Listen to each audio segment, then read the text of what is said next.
Throughout time, many writers have seemingly predicted the way our society would evolve.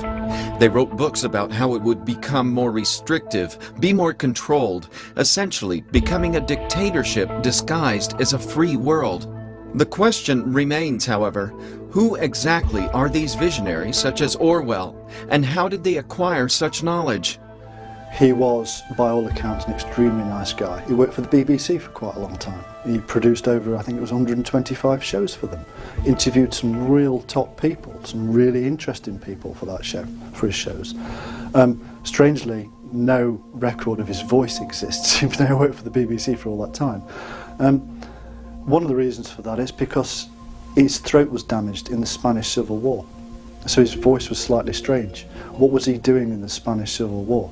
A lot of very clever people got involved in the Spanish Civil War, which was, and can be proven to be, led by Freemasons. They were very proud of the fact that they were involved in that uprising. There are texts showing that they were pleased that they had got 5,000 people within the military. They actually stood there and said it and transcribed those details down. So we know that there is a secret society that was involved in revolutionary factions in Spain. George Orwell was one of the guys involved there. So involved that he got his throat shot. H.G. Wells was a man who was seriously into all the world of the esoteric secret societies. He got involved with Rosicrucians and all kinds of different things. Jules Verne, definitely a man who was involved. These are people that, as you rightly point out, were involved in the esoteric, involved in the secret societies, highly involved in politics. H.G. Wells was certainly, there's the man who coined the term New World Order. So they were definitely involved. H.G. Wells spent a lot of time in Russia with the communists, came back and gave a glowing report, some bad, some good, but mainly glowing. Spent time in America with the high-up politicians there, was deeply influential with the UN, the beginnings of the UN. In fact, a lot of people think that the UN was formed from his very own ideas, and that's actually, historical fact, that he was deeply involved with that. H.G. Wells, you mentioned, he was somebody, I would strongly recommend anybody watching to look into an organisation called the Coefficients. And that was it was a think tank, really, one of the first British think tanks, and he was a member of it for, I think, at least 7 years, 1902, 1909, this kind of period. Bertrand Russell was also in that group, Sir Edward Grey. It was a real think tank of the British elite at that time, yeah? And it was brought together by Sidney and Beatrice Webb, who were socialists. So it was bilateral, do you see? A bit like your New Labour project. Yeah? They were trying to draw together all kinds of people from different perspectives to answer the question, how can the empire survive in the 20th century and go forward in a position of dominance? And H.G. Wells was in there. And he, of course, came with his scientific idealism, his scientific utopianism. Personally, I would call him almost sort of bordering on a sort of a social fascism, which he had. Yeah? And that was really that the individual exists for the state. Conan Doyle is another one. Conan Doyle was a Freemason, highly influential, built what they learnt into their stories, as George Orwell did.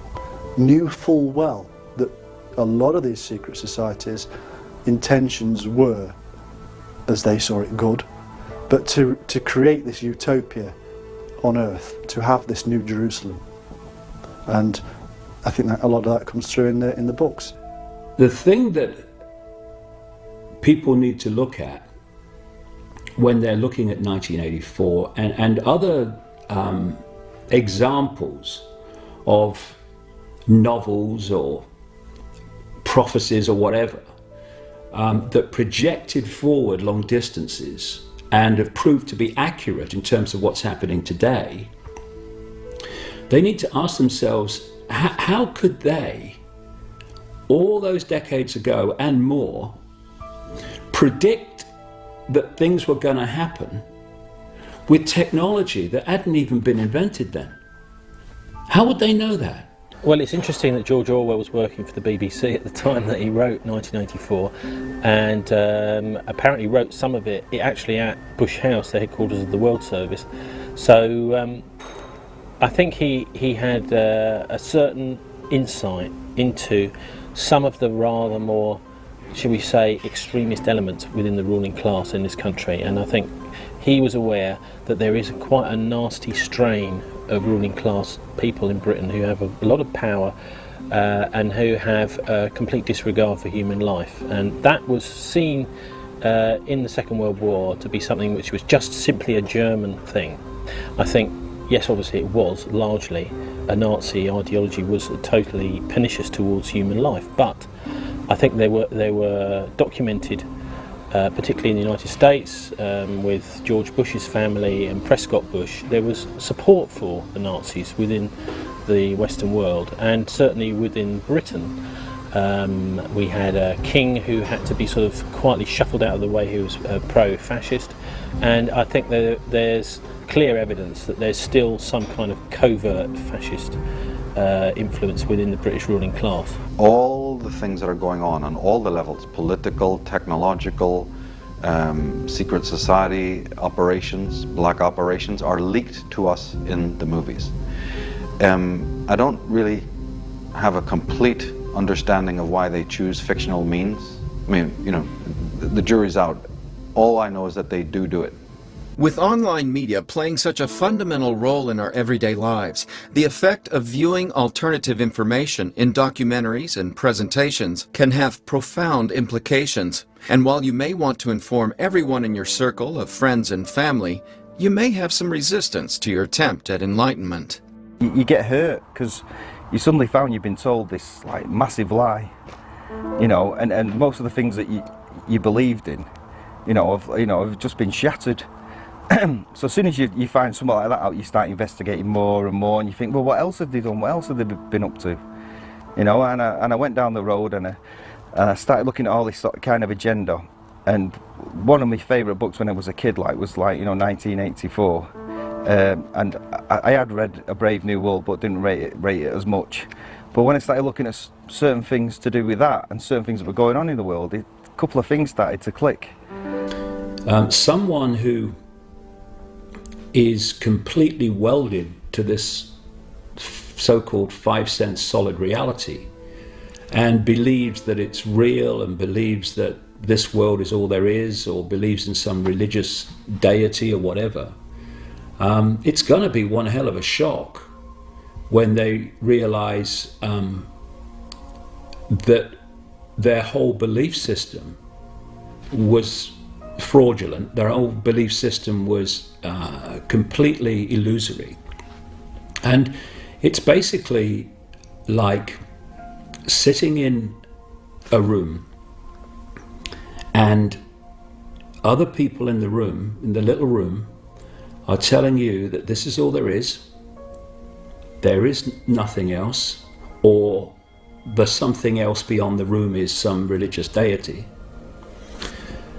And you get brought up in that room, your whole experience and knowledge and everything comes from that room. And then someone comes along and takes the lid off. Have a look at that, darling. I mean, it's going to blow your mind, isn't it?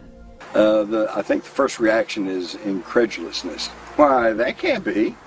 You know, I didn't hear that on CNN or Fox. My parents didn't tell me about that. Nobody in school told me about that. But if you can get past that, and some people cannot, but if you can, then you start researching on your own, you suddenly find that the whole world and the history of the world is very different from what you've been taught. I say that in my work I'm always emphasizing that light both conceals as much as it reveals. And I'm kind of shocked that, you know, people haven't noticed this simple dynamic.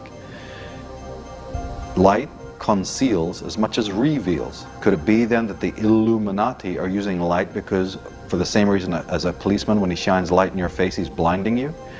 That light has this principle to also blind you? In the United States, after all, we've put people in prison for conspiracy. And yet, when we talk about a conspiracy at the corporate or government level, they tend to poo-poo it and say, well, there can't be any such thing. What hogwash. So who is running the show, you might ask? Well, that's the tricky part. This new world order is centuries in the making, and just when you think you've identified the bad guy, he's hung out to dry in an attempt to maintain face, as the agenda is all that matters, and no one is more important than the agenda. This is a team game, and the team serves the agenda, no matter what. It's like a global spider's web. The center of the spider, or the spider in the center of the web, is in Europe. It's on operational level. It's in places like London and Rome and Paris and Germany. This web goes out across the world, and each strand in the web is an organization or a secret society that answers to the spider. The closer the strand is to the spider, the more secretive it is, the more exclusive it is. And if we're talking about names, what these guys try to do in the most secretive of their organizations is not to give them names at all. Because it's much more difficult to research something and uncover something that doesn't have a name. You want to try it. So you have to give it a name. You have to take that power away from this technique of no naming and give it a name. It doesn't matter if that's what they call it or not. You've given it a name, and therefore you've given it an existence which you can then start to uncover it. So I call it the Illuminati. And that's a name that's often been used. It's been used officially by an organization called the Bavarian Illuminati, which came obviously out of Germany through the Rothschilds and a guy called Adam Weishaupt. But that's not the Illuminati I'm talking about. That's a strand in the web. The web I call the Illuminati goes back thousands of years and beyond. So Illuminati as a modern term, that's what we're discussing, is a term for this idea that all the secret societies of the world are all joined up at the hip and controlled from the top. In all the years of researching that I've done, I haven't yet found that man with the white cat. And I don't personally believe that there is a man there with a white cat stroking it, telling Mr. Bond that he's going to die. I really don't see that, personally. What I do see men conspiring at every level, whether it's in the schoolyard or whether it's down at the Freemasonic Club or whether it's at Parliament or Congress. Wherever it is, men conspire. There isn't just one psychopathic super criminal at the top, which, you know, is about as ludicrous as saying that there's a lone assassin, you know, was involved in the JFK murder. No, no, no. There's a bloodline. There's a generational thing going on here. There's a dragon court in operation, and they use the dragon symbol and they use the serpent symbol. It's right there in your face because that's their logo. Why should they not use it? You know, a football team uses their logo, the police use their logo, the religions use their logo. The medical profession uses their logo, so does the Dragon Court. The Council on Foreign Relations and the Trilateral Commission in America. They are not known by most people in the public, but they're knowable. They operate in public because that's the spider's web starting to interact with mainstream society. Just a little bit back from that is the Bilderberg Group. And when you think that the real action is played out through these really exclusive secret societies close to the spider that dictate to the entire web, The Bilderberg Group is a strand in the web, and they have what I call defend the first domino.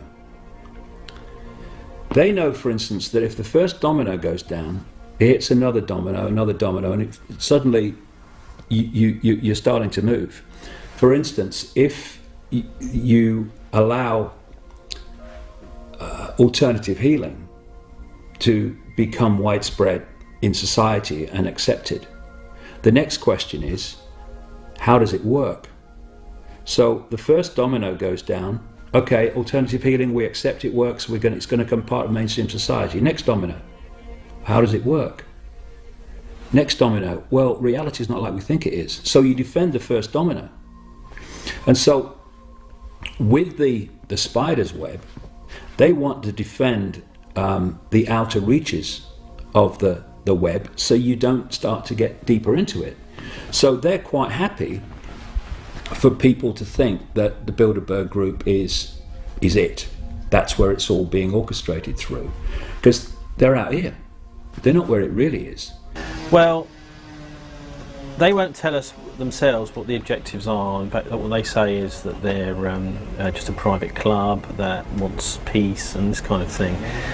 Ultimately, if you look at what they've been pushing for, it's consolidation of power to themselves. If you look at the policies that have come out of Bilderberg, albeit unofficially through Chatham House rules, which means that you're allowed to promulgate these policies, but you're not allowed to say where you heard about them.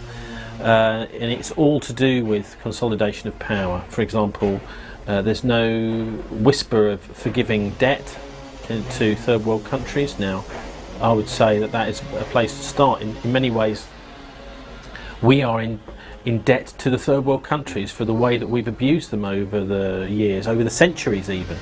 And the idea that they should owe us something, I just find ridiculous. Now, this sort of idea is never to be found at a Bilderberg meeting. The other thing is that they are essentially looking at potential new leaders. That is to say, they are screening, vetting, interviewing potential new prime ministers, presidents around the NATO zone. And it is clearly tied in with NATO as well. The Secretary General of NATO always seems to appear magically at a Bilderberg conference the year before he gets nominated. And they do seem to wave this kind of what I call a magic wand of power. They bring someone along to a Bilderberg meeting, and amazingly enough, they become the next year maybe the leader of the opposition, and then of course possibly the Prime Minister and someone who's in charge of the country. This is the way that Tony Blair was slowly went on the ramp to success, and to be Prime Minister of Britain he was at a Bilderberg conference the year before he was nominated to be party leader of the Labour Party, for example. I noticed that this year at the Bilderbergers event, the top guy of Google is going to be there. I don't need to say any more. We're fill in the gaps with that one. Why on earth would Google, why is it so powerful? Fill the gaps in. So these things are definite. There are definitely men trying to control the situation, trying to run things for us. I wouldn't say that there is one top man, I wouldn't say that there is one top club, but they all seem to be like interwoven. That's what the evidence shows. The rest of it, unfortunately, becomes part of the imagination. The trouble with Freemasonry is it's very difficult to actually pin it down, because nobody within Freemasonry will confirm or deny any allegations that are made about it. Now, this "we will not confirm or deny" approach, I think, is always, to any journalist, should immediately raise suspicions. If someone will not confirm or deny anything, then there better be a very good reason why they won't, because the job of journalists and the job of all organisations should be to tell the truth. Now, as soon as someone is not confirming or denying anything, then what they're doing is they are imposing what would normally be something to do with private privacy on a public body. So we're often told that Bilderberg is a private meeting. The only trouble is that the people at that private meeting are almost all, if not every single one of them, is a public figure with a great deal of public responsibility. So what they're trying to do is dress up these supranational pressure groups and very powerful organisations that formulate policy and saying it's just a private meeting. Well, it's just poppycock. Well, if one makes a study of Freemasonry, you find it's just rife with all kinds of symbolism that involves Illuminati symbolism, Knights Templars, Egyptian, Greek. So they have a distinct historic worldview. The problem with Freemasonry is that it has a large outer circle and a small inner circle. Now, the outer circle does lots of good things. Here in the United States, they have burn centers and hospitals for children, and they're very civic-minded, and that's all well and good. The inner core may have a deeper agenda. But of course, if you ask a Freemason, is there an outer core and an inner core, I guarantee you he's going to tell you no. Because he's either a member of the outer core, in which case he truly does not know there is this inner core elite, or he's a member of the inner core elite and has taken a blood oath not to reveal that. So it's the secrecy of this that causes a lot of people a problem. You know, ever since the days of John Dee, Queen Elizabeth's, you've probably heard of him, right? Queen Elizabeth's astrologer. We know that the elite in this country have worked with deeply esoteric principles, whether it be the military intelligence services or the Freemasonic circles. There's esoteric knowledge behind a very great deal of what they do. I hear so often people say, so-and-so is it. It's the Freemasons. It's the this, it's the that. It's not any of them exclusively. This analogy of the spider's web is crucial to understanding it. The spider at the center of the web, all the strands going out from the spider that are different organizations and secret societies. But the key is the web that holds it all together. So if you go high enough, or using the same analogy, deep enough into the web, then the Knights of Malta are the Freemasons. The Freemasons are the Jesuits, because they're one unit working together under different names. Freemasonry is very, very important because it's so vast around the world, and it's a coordinating organization that gets the same things happening in different parts of the world, because it itself is a web. These are webs within webs. Well, the bloodline question is fundamental again, and the symbols of the bloodline, one of the most important symbols of the bloodline can be seen and is seen by thousands of tourists in the front of Buckingham Palace. It's the red lion and the white unicorn. The reason for bloodline is simply this: the Atnists were always few, and you can't run the world with just a few people, no matter how evil you are. So you have to have a administrative body. You must have lackeys, you must have minions, you must have lieutenants. I think that you would have to look to business these days, and I think that you will find that battles still ensue, that religions still want to fight politicians and politicians want to fight religions, and that businessmen are on both sides. I think that you will find that the best places to look are not necessarily the elected politicians, but those unelected ones that we call civil servants. You will find that if you want to talk about bloodlines, there are some incredible bloodlines within the civil service. These are unelected officials which tell our elected officials, supposedly elected officials in our supposed democracy, what to do. Well, the big battle that's going on in the ruling classes, the political classes at the moment, and the opinion formers, is over what is this new world order going to look like. I don't think anyone is saying that the world is going to stay the same, because we're seeing economic meltdown, we're seeing increased political integration, but there's a contest for what kind of new world order we're going to have. Now, personally, I think we're not in any situation where having some kind of world government at the moment would be a good idea, because it seems that the ruling classes and the more right-wing elements in the ruling class have really taken over that idea. This is a mentality that would be quite ready to take down the whole planet in one battle between what would be perceived as good and evil. And that's clear in some of the mentality of Christian leaders like Tony Blair, who will quite happily bomb 10,000 people to save them for civilization, the project.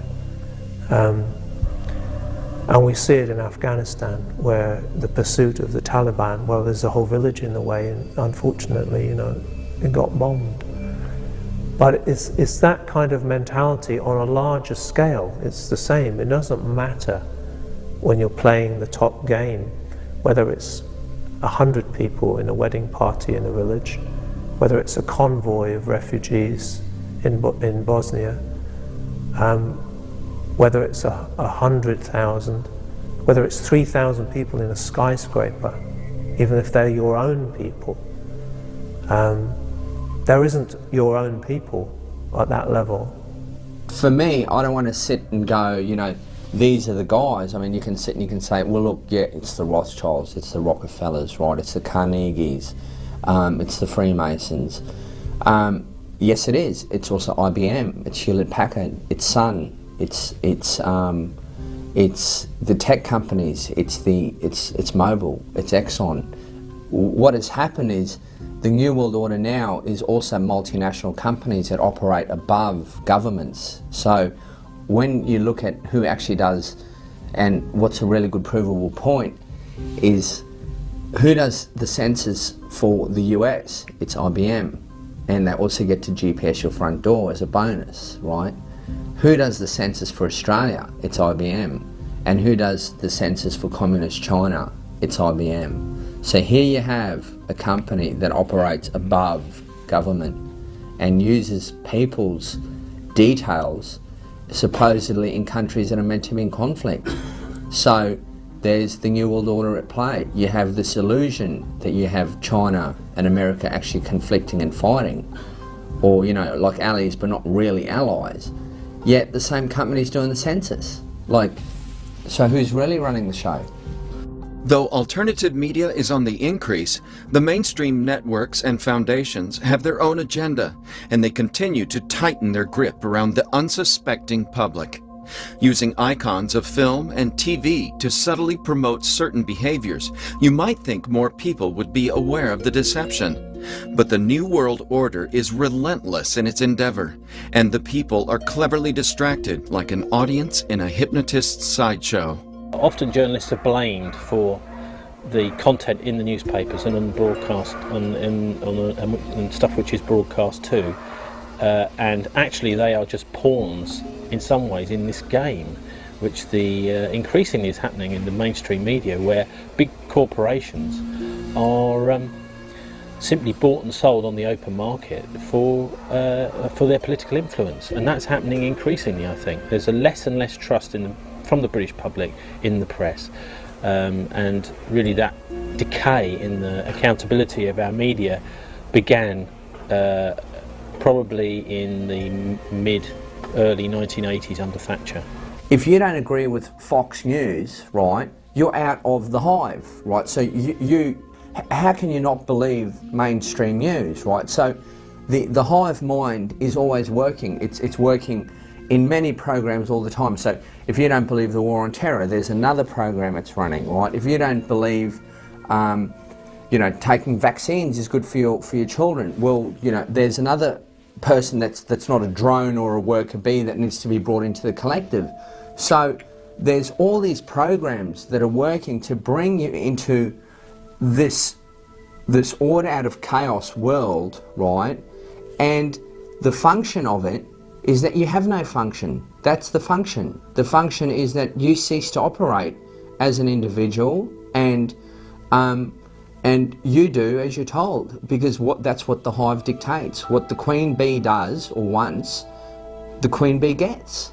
And the queen bee too can also be replaced, because it doesn't matter about the queen, it matters about the hive and how the hive functions. I think that we have a world full of children, that it's about time that they started to work things out and stop listening to a lot of the junk that's fed to them, because I don't think that the junk is necessarily being fed to them in the food, although it is, without doubt. I think a lot of the junk is coming through all the mediums, radio, TV, internet, newspapers, whatever medium. That's where the junk's really coming from. It is such a fundamental foundation of this whole conspiracy. Keep from people, by controlling education, by controlling the mainstream media, information, and by controlling mainstream science big time through funding, not least funding, you keep from the people the true, vast, infinite, all possibility nature of reality, and you tell them this is what it is, and they live their lives thinking constantly, can't be done, I can't do this, that's impossible, and it just keeps them in the pen. When it comes to the theme of mind control or even mass control, and it's mechanics, it's almost hard to find examples because it's all that. It's ubiquitous. Almost every word that's used, not only the portrayal of certain archetypes, animals, women, men, races, but even the use of certain talismanic words, and I'm including faster, bigger, better, greater, younger, healthier, all sorts of talismanic words, and I used to teach children this, to observe this, waking them up to the fact that these terms are being used a lot in the media. But again, seeking for examples, it's every second. It's not one example, it's multiple. There's a whole barrage of this, coming out of Hollywood, coming out of Madison Avenue. What's happening in the mainstream is that idea that I represent you, Jon Stewart represents you, X represents you, is a Pied Piper concept. Does he really represent you? Do you want such a person to represent you? And if you do, then is he not completely now in control of your allegiances and your affiliations, you see? And they can steer them in a very much Pied Piper way, wherever they want to go, sometimes this way, sometimes that way, like those cops you used to see at the corner or in the center of streets with the white armbands. This is the road they don't want you to go down, but this is the route they do want you to take. And so through this particular mechanism, and I do see it in shows very much like The Daily Show, and also in the more pernicious types like the Bill O'Reilly's syndrome, but people need to become very observant of this. Glenn Beck, not that these people don't have important and brilliant things to say, and after all they're journalists, they collate and summate, and it's good to poke fun, and be the court jester, but you're still in the court. You're still serving the boss. War on terror. Fear of, is he a terrorist? Is he a terrorist? Am I going to get blown up on the underground? You've got fear of your fellow human beings. This is a fear in the feeling realm. And then we've had imposed upon us a fear of our life system, support systems, fear of the environment. Can I trust this water? Is it fluoridated? Can I trust this food? Is it irradiated? That's a fear of life, the life systems, yeah? But that fear is based, for example, like global warming, the whole debate about climate change and global warming, on our thoughts. What do we understand the truth to be? Well, the question of fear is very important. In fact, it might even be fundamental, because as Frank Herbert, the author, said, fear is the mind killer. And so the constant rug pulling, economically, socially, military, is a key part of all of this. Coming from a psychological background, I always distinguish fear from anxiety. I think it's important because fear ultimately is something external. You're afraid of things that are external. You're anxious about something internal.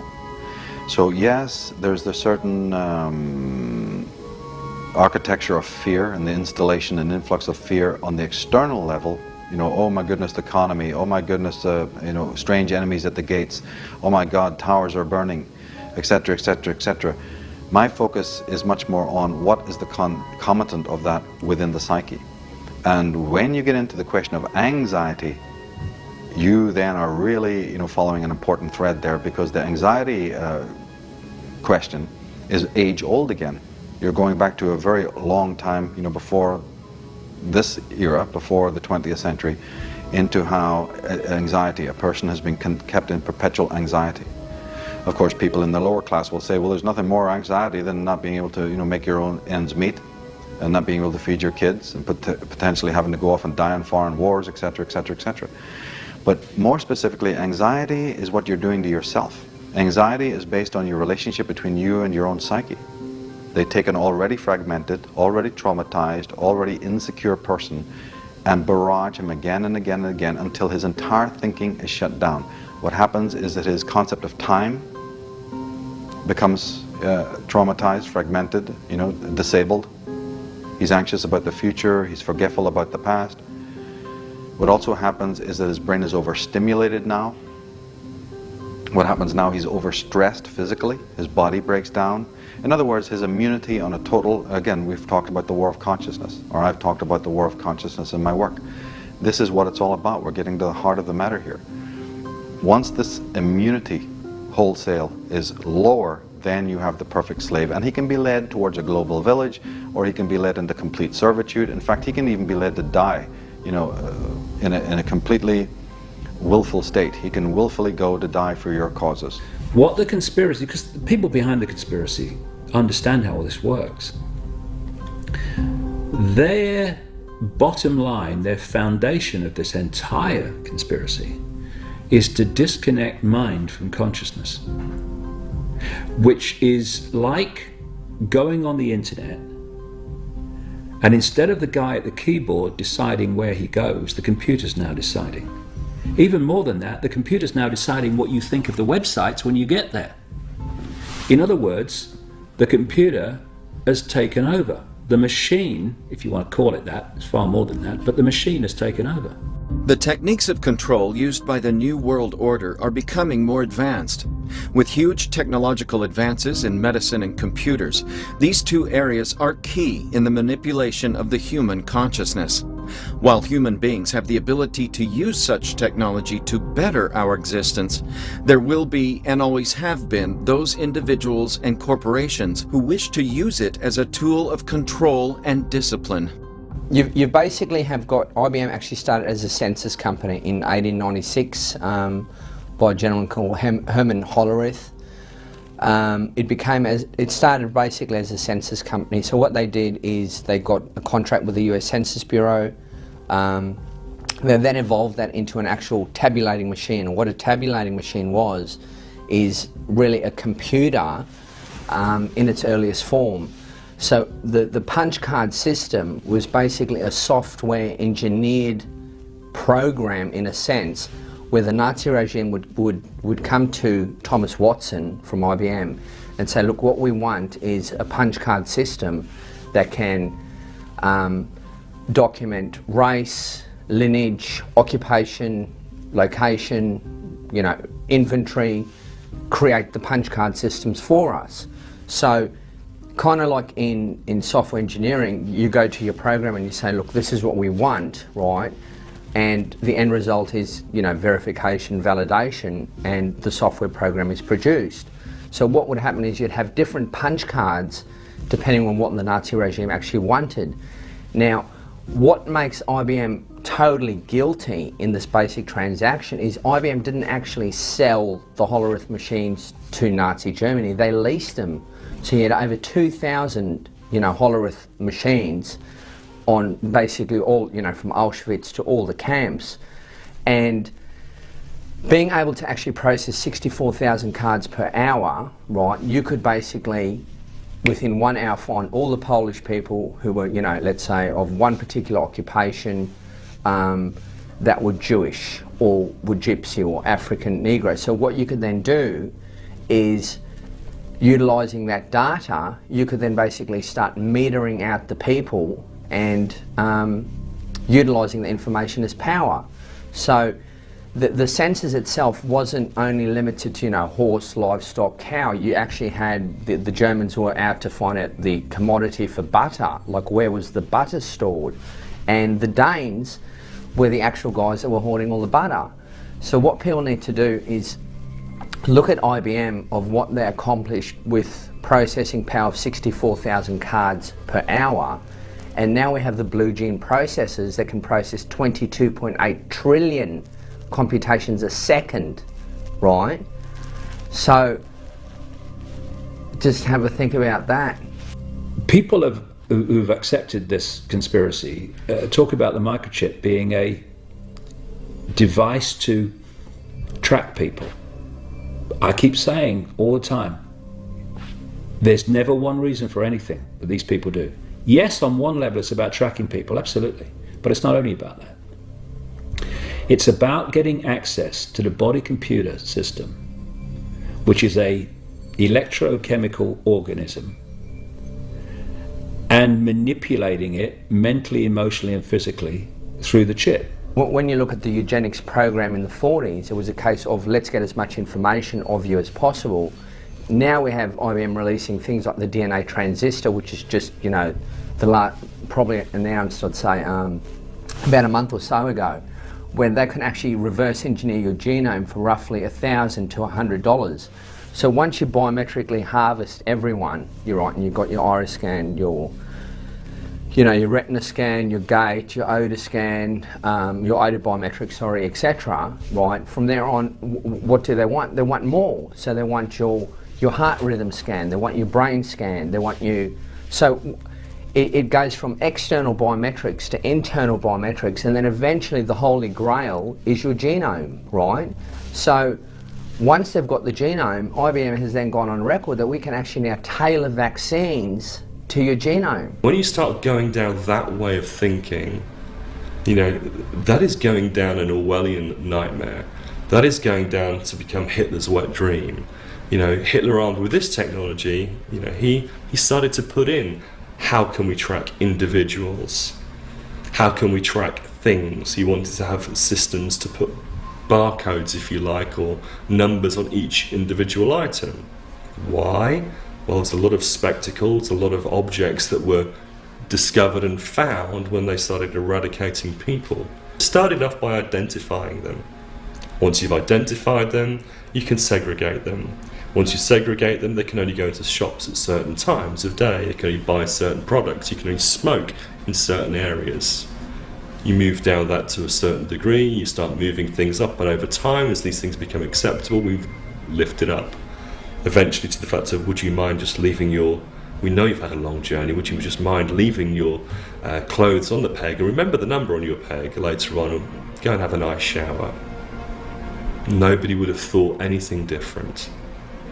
And anybody who did expose that was seen to be some kind of conspiracy theorist or freak. And yet history shows us the same, and now we've had Rwanda, we've had China, we've had Russia, you know, far bigger scale than ever we ever saw with Hitler. If you can tailor a vaccine to a genome, you have a eugenics program. It's like the thing that can cure can kill.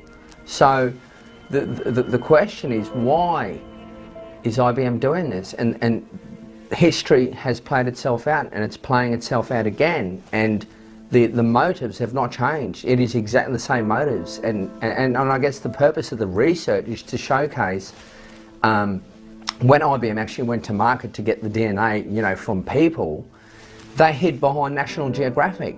So it wasn't IBM that went into market. They went, let's find out where your lineage comes from. Let's find out where the African tribes are. Are you African? Are you South American?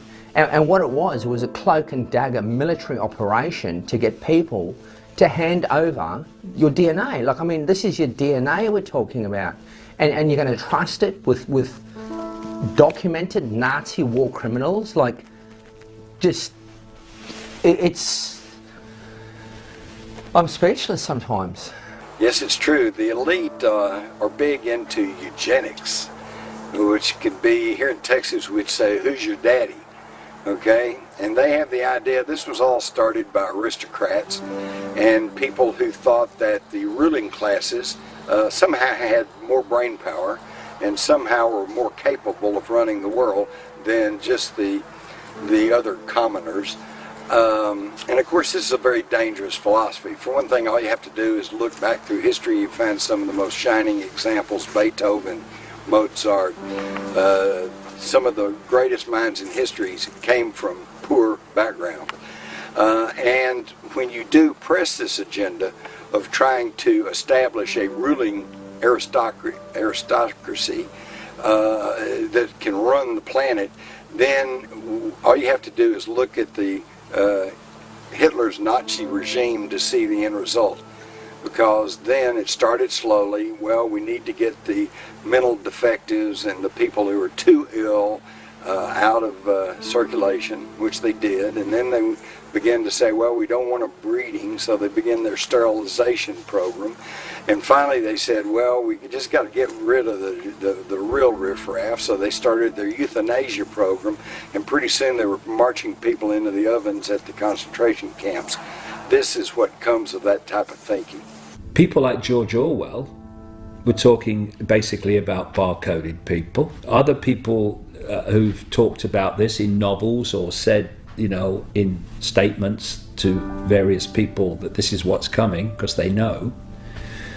They have, over the decades, predicted technology or predicted changes in society that required technology, like the microchip, that no one even thought of in the mainstream then. For me, when I actually saw VeriChip going into market and testing the waters in regards to, the human microchip, what I actually did is I sat back and I saw, like, here's a company that's actually going to market with a human implantable microchip. And the event itself was publicised, televised, and from my perspective I thought, okay, here we have, human beings actually being reduced to inventory, right? And what's going to happen? So I gauged the feedback. I thought, the church is going to revolt, civil libertarians just going to go crazy. Are we going to burn the building down, right? And nothing happened. Nothing happened. So that's how the movement was born. It was a case of not something that I really wanted to do. It was just something that had to be done because the structures or the people that we think are looking after us realistically aren't. Because when you look at constitutional lawyers, you look at the church system, you look at civil libertarians, and there's few of them around the world. This is the final frontier of human tracking, and for it to be dismissed when it's the same company that's manufacturing a microchip for your dog, right, spins a company off to put a chip in a human, like, just wake up, folks. Well, already we have RFID ink, so therefore we have the ability to tattoo rather than implant chips. So when I say implanting chips, think of pets. So your pet's escaped, you don't know where the pet is, we need to be able to track it, someone finds the pet. Being able to work out where that pet is something that most people would do. It's almost normal now to microchip animals. There's reasons for microchipping criminals, for microchipping Alzheimer's or people who don't have any motor control over their bodies. There's reasons to sort of chip all sorts of different people, from clubbers in Spain to officials in Mexican governments, to all sorts of different security reasons as to why it may be a good idea. And there's lots of arguments for and why these things should happen, and we start thinking, well, would I want to carry a microchip around in me? A few years ago, the Hollywood documentarist Aaron Russo was approached by Nicholas Rockefeller, one of the Rockefeller family, and told, you really do good work, you're ready to make good documentaries, why don't you work for us and help us shape the future of mankind? And according to Aaron Russo, he asked him, he said, well, what is the game plan? What is the agenda? And according to Russo, Rockefeller replied, to microchip the population and have the rich people control the world. So there's the game plan, okay? Of course, they're not going to say, we want to microchip you so we can control you. No, no, no. It's going to be to save the children or to save your favorite pet. There's always going to be some rationale for why they want to use this. Probably it will come in the form of credit. Right now, one of the biggest problems in the credit card industry is identity theft. Somebody using your credit card. So what better way than to say, well, protect your credit by having a chip implanted in your wrist or your forehead or somewhere, your neck. This is very dangerous stuff because if you ever saw the Arnold Schwarzenegger movie, they could make a chip that they could trigger and it could explode, give you an aneurysm and kill you right then. So that's real control. So I think we should be very, very cautious about any effort to microchip the population. The long-term goal is to tag you, is to make you electronically aware, so that way you are meshed into a network. So when you actually look at the word online, online actually means to be under the direct control or connected to a mainframe. So the semantics, the science of semantics, they tell us what the word means. So when I take an RFID chip, I'm online, I'm connected. A network, what is a network? I'm worked into the net. What is a net? A net is something that catches you or ensnares you. What is the web? World Wide Web. What is a web? It catches, it ensnares. Without nanotechnology and microchips, they could not build their total central global control system of every man, woman and child on the planet. So it appears when it's necessary. In Internet Protocol version 4, which is the current web that we have, you had a 32-bit address, which means you have so many IPs and we're basically running out of them, right? So they've created something that's called Internet Protocol version 6. Now what that will do is that will allow for every single product, right, on the face of this earth, including going to grains of sand even and specks of dust, is possible to actually be RFID/EPC tagged. So if we're sitting at this table, that particular bottle would have its own web page, right? That would have its own web page, the table would have its own web page, and I could query that particular product, how it arrived here, who is drinking it in proximity to me, because I might have other RFID products. So what you're doing is you're building this meshed world, this Internet of Things, where any object is communicating with any person at any time. But the thing is, who is it communicating to? And the thing that it's communicating to, who are these people? It's Sun Microsystems and it's IBM. And what will they do with this data? So that's all we're saying is, yep, there will always be a benefit approach. The Genome Project, cure cancer, cure Alzheimer's. It'll always cure. I haven't seen any cures. You never will see any cures, because that's the lie. It's the benefit approach. The question now is, what are we going to do about it? What can we do about it? There have always been those who wish to control mankind, and they see themselves as illuminated to some degree. But this right to control, to dictate, is not something that should be forced upon us. We have the right to free speech, to protest, to stand up and say, we won't take this. There are many who are waiting for a revolution, waiting for the people to riot, to fight back on a physical level. And these people appear to be the very individuals who control us in the first place. If riots take place and the people take this fight to the government, then expect a lot of casualties and little support from those still inside the proverbial box. Many believe this revolution will take a different form, and the fight will be won in other arenas. We all know this. We all know what's happening. The trick is to get that awareness from deeper levels of self into the conscious mind. Because of course, the human consciousness, it's like an iceberg. I mean, only a fraction of our consciousness is conscious awareness, like me talking to you now. We carry fantastic amounts of information, understandings, awareness at deeper levels of self. And it's bringing it to the conscious mind that is the key, because this conspiracy overwhelmingly is subliminal manipulation.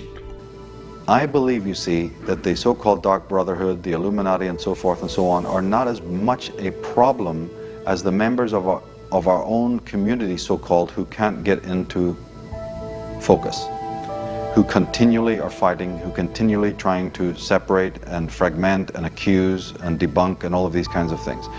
I think we have to clean up our own house first, before we can even take on the common enemy. The common enemy knows this, so they continually perpetuate the agent provocateur, fifth columnist agenda to make sure that we can't get our bows and arrows together, and we can't even find, it's like the Three Stooges running around here. One of the cul-de-sacs of conspiracy research is you get so focused on the twigs you can't see the forest. It doesn't matter if they're called the Illuminati or Aunt Ethel's teapot. It doesn't matter. What matters is that they exist and what they're trying to do and how they are manipulating us to make it happen. So, we can talk about names of organizations, and I do, but whether they're called the Illuminati or whether they're called something else really doesn't matter. I mean, we've got to get out of that and into this and see how the things fit together instead of getting so focused, train spotter style, on fine bloody detail. Because I see, conspiracy researchers arguing over fine detail. The house is on bloody fire, and they're arguing about, what the name is of the door they want to go through to try to call the fire brigade. Excuse me, what are we having this conversation for? The house is on fire. What are we going to do about it? Kingship is the coming together of all the knights, coming together of all the voices. It's a symposium, because no one person is ever going to have the right idea. Remember, one single leader can either be corrupted or threatened or compromised as well. So it's actually a vulnerable thing to have a single leader, because that's no threat whatsoever to the members of the Black Lodge at all. Well, there's two ways of facing a problem. There's finding a solution, and we're bloody drowning in them. And there's removing the cause of the problem. There are many levels to the cause of the problem, but the fundamental one is most people are not conscious. They're in mind. They're in body-computer reality. So becoming conscious is vital, because everything comes from that. People say, what do I do? What do I do? Well, become conscious and you'll know what to do. Firstly, you have to recognise that it's happening. Secondly, you have to then protect the innocents from it. And by that I mean your children around you and those people around you that you love and care for. That's the first place to start, with your children.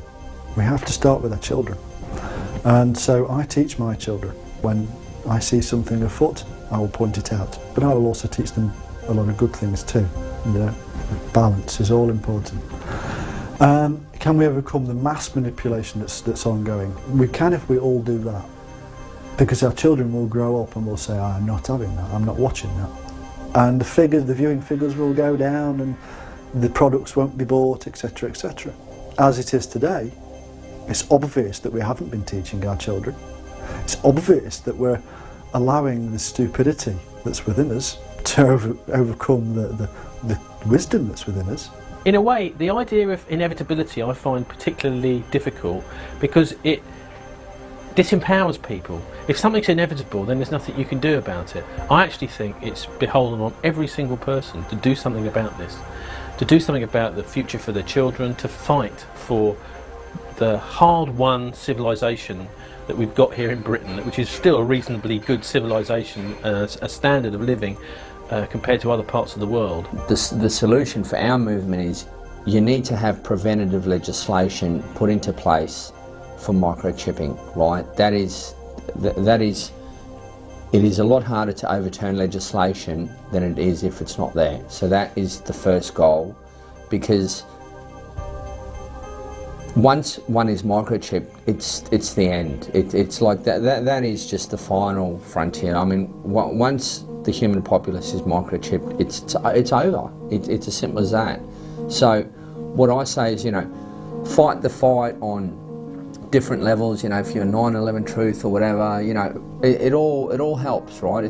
But the point is when man is reduced to inventory, right, the war is lost. The war is lost. You know what you need to do to make a contribution to unraveling what's going on in the world. You don't need to ask, what should I do? You bloody know. Mind has to ask, what shall I do? Because it's bewildered. It doesn't know what's going on. Consciousness knows what to do. So becoming conscious is absolutely vital to everything that follows from it, and therefore everything that is necessary to bring down this house of cards which we are currently holding up.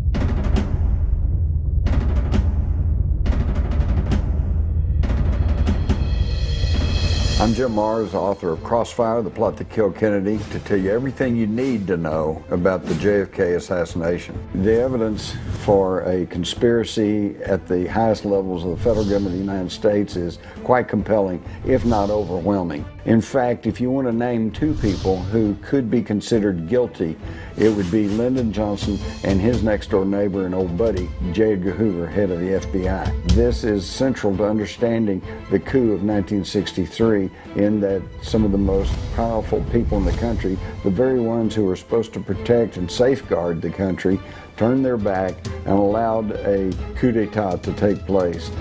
Now, if you think that's some kind of wild conspiracy theory, follow me as we go through the factual evidence, much of which has not been presented to the public, and let's follow the tracks of this conspiracy. This is the cause for the controversy that still rages over the evidence in the Kennedy assassination, and it could all be laid at the feet of federal officials. In November of 1963, our nation and our future was altered by a murderous conspiracy accomplished at the highest levels of the federal government of the United States. And that's all you need to know about the Kennedy assassination.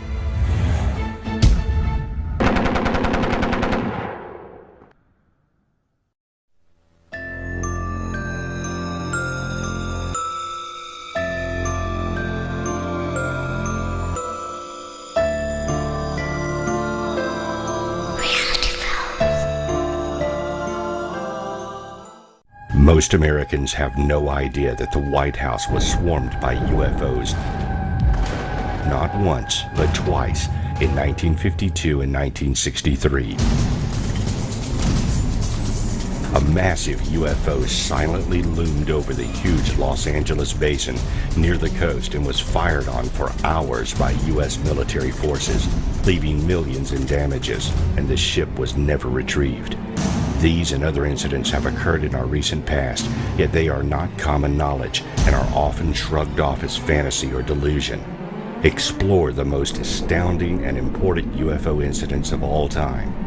The incidents that are of such enormous importance to national security that the world leaders would have most certainly been informed.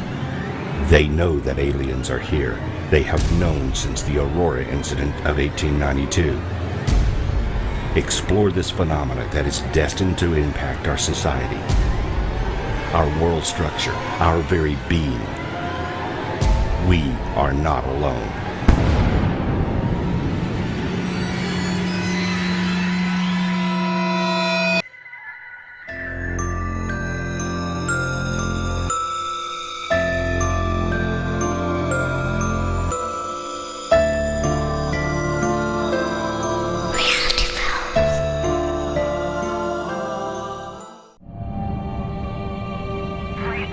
Ancient Egyptians were indeed right in saying that they were not alone, that they were guided on this process of civilization.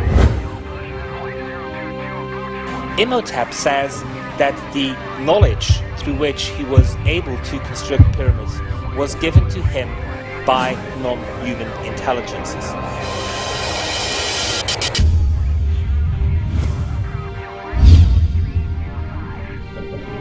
When you start looking at the Nazca lines in detail, you will find that very few of them are really landing strips, as Eric posed the question. It simply cannot be. They are geoglyphs, they are inches of scraped surface which have revealed the underlying code. Mitchell Hedges' skull is one of the very few ancient skulls which has a detachable jaw. When Anna Mitchell Hedges took her skull to Hewlett-Packard Laboratories, they identified that really this was a piece of engineering which today we cannot do. They were an example of a tribe who had had an extraterrestrial encounter. He believed that they possessed information about Sirius A, B and C, which they could not have gathered through normal means.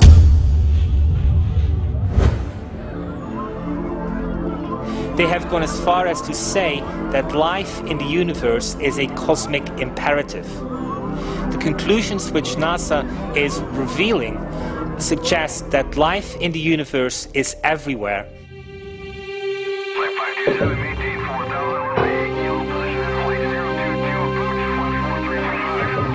When you weigh all the evidence, there is only one conclusion which we can draw, and that one is that we were not alone.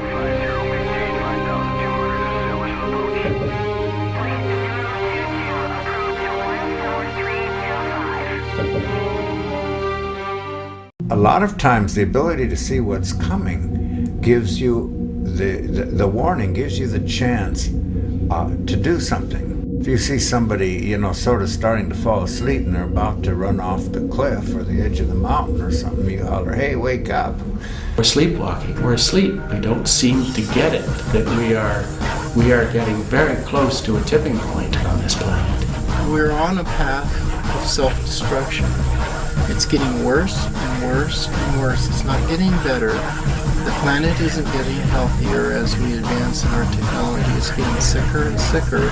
We are seeing louder and louder alarm bells. If we were to deal with 2 or 3 more major incidents in the state of California, fires, floods, natural disasters, or man-made disasters, there's not enough depth of resources. Now declare a state of emergency. This is just the beginning.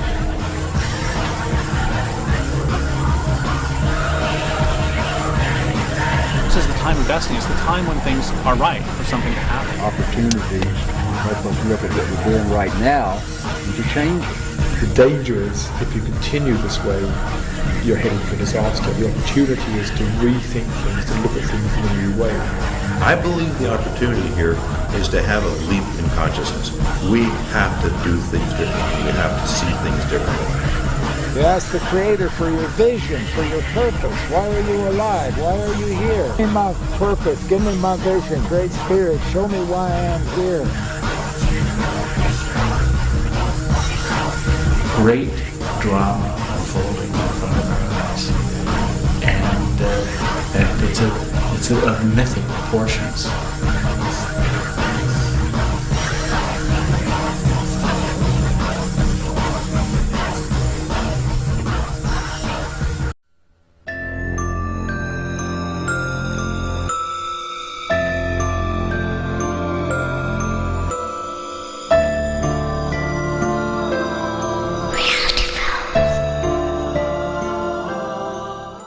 This Swiss farmer has taken over 1,000 clear daylight UFO photos, some even from on board these extraterrestrial spacecraft. He's filmed the UFOs, recorded their sounds, and presented samples of their metal for scientific examination. Is this why he's been the target of 21 documented assassination attempts? Or is it because of his other life in the Middle East as the Phantom, a hunter of serial killers who rubbed shoulders with world leaders like Gandhi, the King of Jordan, Franco, Tito, and Saddam Hussein? Or because he accurately predicted hundreds of dramatic events, from 9/11 to the Iraq wars, from global warming to AIDS, decades before they occurred? Or could it be because he discovered and published an ancient document so heretical that it threatens to overturn the core beliefs of all of the world's major religions? Is this the biggest hoax, or the most important story in all of human history? See for yourself.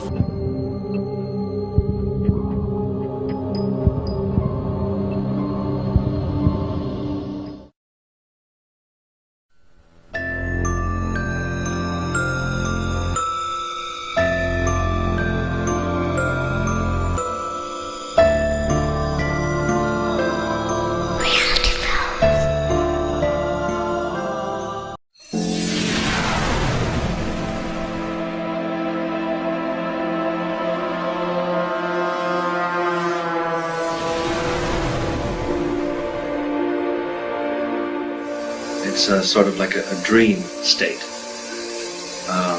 It's very peculiar where there's virtually no dynamic ability ongoing. It's a very stationary, almost frozen state.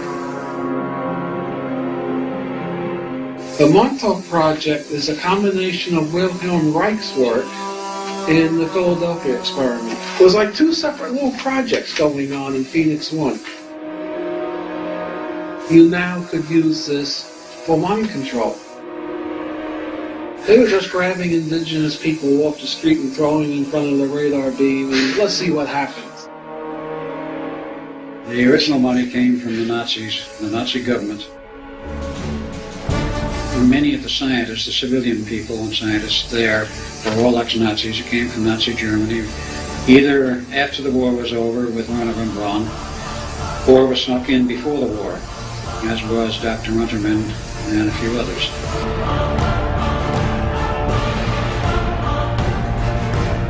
The effects were, in some cases, totally disastrous. They burned brains out and people just dropped dead.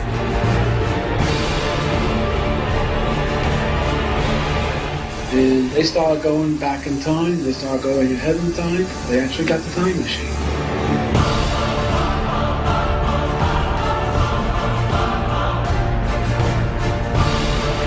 You could walk in 1981 and come out 47. This transmitter had enough power to warp space and time, go through Beer's equations. There's more than enough power to do it. Peculiar spiral tunnel which was lit all the way down. You would start to walk into this thing, and then suddenly if you pull down it, you would more or less be projected. You didn't walk through it as such. You were more or less propelled through it. You walked into it. You walked into it, correct, start. Then you were propelled down the thing like some force grabbed you and pulled you through.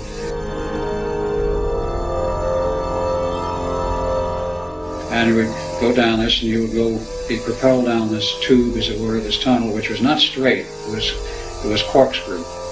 And it would not go in a straight line either. It would take some very strange turns, which would not explain. But it did take turns, and you'd come out at the other end, wherever you were supposed to come out, and meet somebody or do something at the other point. And you have like a mission? Yes.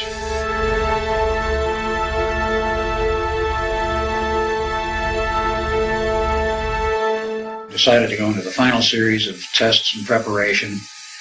So about July 20th of 43, they decided, well, I guess it's ready. So they decided 22 July, got the whole crew together, selected about 12 individuals plus the two of us who were in the control room to operate all the equipment.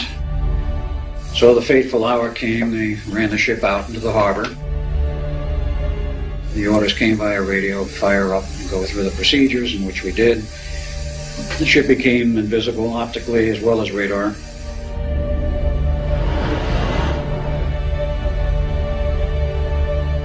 And it came back. When it came back, they knew immediately something was wrong. There were 4 men embedded in the decks, 2 in the steel decks on top, 2 on the bulkhead walls, and the 5th man had his hand jammed in the steel of the wall. He lived because they could cut his hand off and give him an artificial hand. People disoriented. Reports were some were floating around and finally got their feet on the ground. Others floated away and disappeared. The crew on the second test was a little larger than the first. And a number who were just plain totally insane.